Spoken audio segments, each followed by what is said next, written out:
Good evening. Today we're going to talk about, is the American dream really attainable? And I'm going to be direct with you. Yes, it is. It is. See, a lot of people, we have a negative connotation that, oh, the American dream no longer exists. That was the good old days. The economy is hard. Jobs don't pay out what they used to. The price of homes are skyrocketing. Low wages, high gas, high inflation, high food prices. Yes, we understand that. But I always tell people to look at things from a macro point of view. Let's not just look at what's going on in America. Let's look at what's going on worldwide. America is considered a first world country.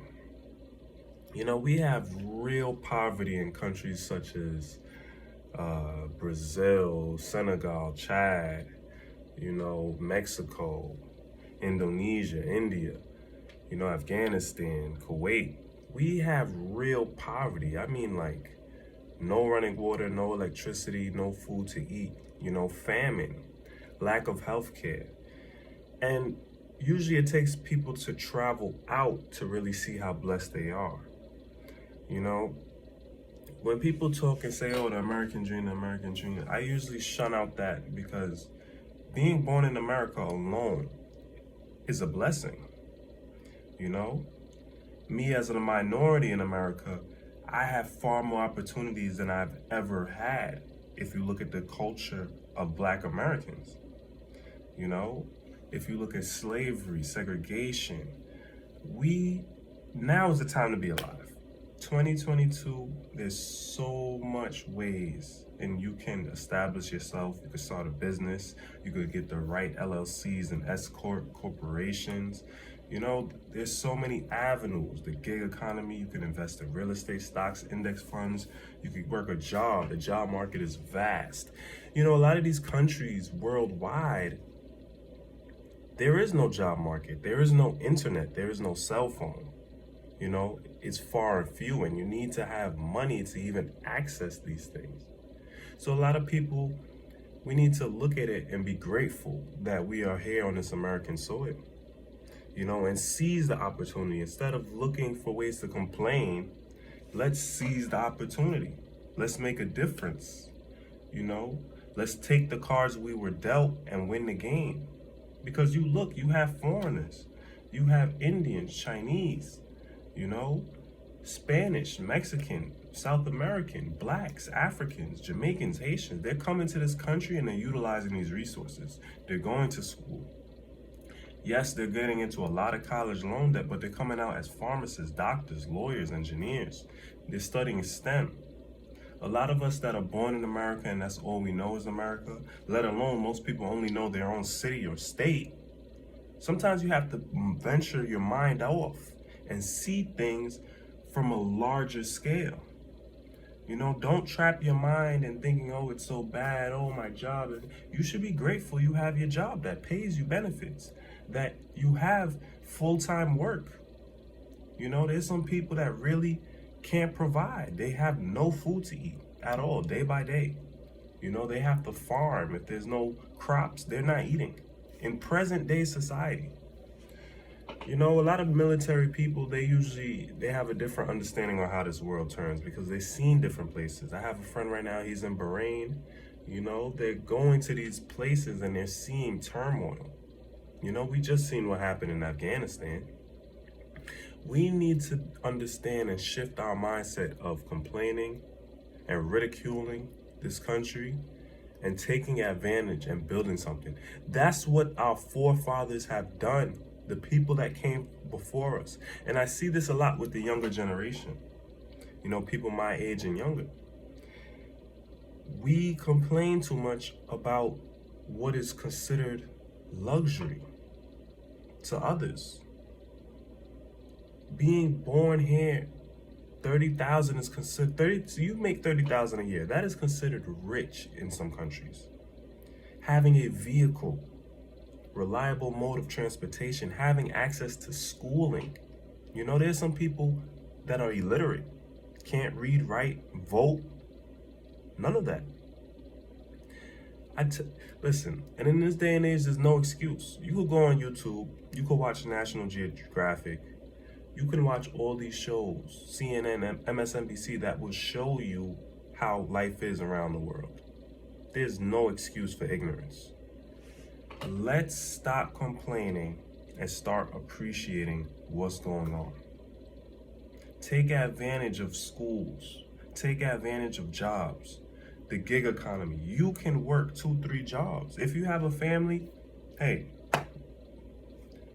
you might have to go out of state and work a job and leave your family back home. Send them money. I know foreigners that come to this country, they work multiple jobs and send money back to their home country, Western Union. This is the truth. So America is such a bad country. You have access to internet, libraries, you know? You can travel, you have a passport, you have a driver's license. These are luxuries. Why do you think people are literally risking their life trying to come here? Why do you think there's a border crisis? You know? Why do you think that? Migrants coming here. Why? Deportation. This stuff is going on day by day. Obama, this has been going on, as far as I know, since Reagan, Ronald Reagan, and before that. Think about it. Don't just look at present day. Look worldwide. Look at history. Understand your history on what makes this country great. You know? Don't complain. You have to be strong. And that's what I don't see. I don't see the strength nowadays between men and women. I see complaints. Oh, the gas price. Oh, the economy. Oh, the jobs. Oh, the student loans. Make the best out of it. You can work a job, show a couple pay stubs and a tax return, and you can get a mortgage. You can buy a house. You have different states that you can choose. These are so many options to take care of you and your family that are being afforded to you. But yet we still complain. If your city is too expensive, guess what? You can move to Arkansas, Wyoming. The sky is the limit. You have options. You don't have a car? Okay, go to Walmart and buy a bike. You know, a bike is considered a luxury in some places around the world. You know, we need to wake up. Fresh food, running water, steady electricity. I've been to countries where the electricity will cut off. If you don't have a generator, that's it. People are still lighting candles. You know, going down to the river to seek water, using a bathroom in the outhouse, in the backyard, in the dirt. This is what's going on right now. And that's the problem. A lot of us, we shun to poverty. We see poverty and we close our eyes. Oh, I don't want to see that. You see the African kids on TV with the flies and the bloated stomachs, and we turn our eyes to this. But sometimes you have to accept reality and look at the truth. Be grateful for what you have and make something of yourself while you're in this country. No complaints. Now is not the time to complain. Because if you look at all these different ethnicities, they're not playing. Look at the Chinese. They're taking over worldwide, right under our noses. They're not on TikTok. They're not on social media. They are moving and shaking. Their boots are laced up. So these are things you need to think about, you know? So let's stop complaining. This is one of the greatest countries to live in. Trust me, I'm telling you.